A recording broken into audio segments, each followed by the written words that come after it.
ఆమెకున్న వేదన తొలగించి భర్తలను తీరుస్తూ నీ ఆత్మ తరింపండి. వారికి ఇచ్చిన సంతానం వరకు ప్రార్థిస్తున్నా అయ్యా. కుమారులను కుమార్తెలు జ్ఞాపకం చేసుకోండి. వారందరికీ ఆయన నీ ఆదరణ నీ సందయించేయండి.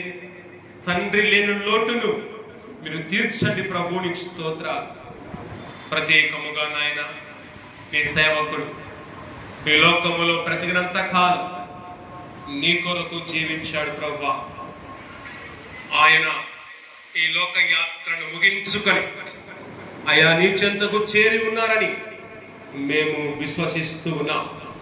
ఆయన ఎలాగైతే నీ పిలుపునందుకు చెంతకు చేరారో అదే రీతిగా నాయన మేము కూడా ఒకానొక సమయములో నీ పిలుపునందుకొని అయ్యా మేమందరము నీ చెంతకు చేరవలసిన వారుగా ఉన్నాం. అలా నీ పిలుపునందుకొనక పూర్వమే ఈ లోకములోని యందు భయభక్తులు కలిగి జీవించే భాగ్యమును ధన్యతను మాకందరికీ మీరు ప్రసాదించుము దేవా. స్తోత్రాలు. ఆయన మరణం క్రైస్తవ లోకానికి ఆయా దుఃఖాన్ని మిగిలించి ఉన్నది దేవా. ఆ యొక్క క్రైస్తవ లోకానికి నా దుఃఖాన్ని తొలగించి క్రైస్తవులందరికీ నీ ఆదరణ నీ నెమ్మదిని ప్రసాదించుము దేవా. స్తోత్రాలు.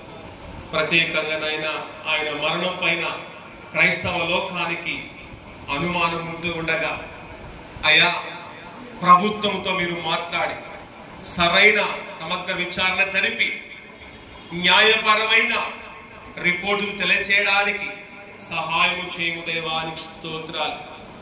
దైవజనుల గారి ఆత్మకు శాంతి సమాధానం సమకూర్చండి.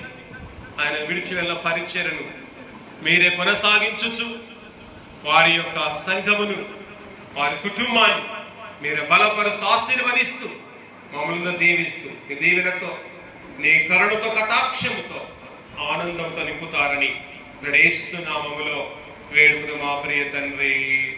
ఆమేన్.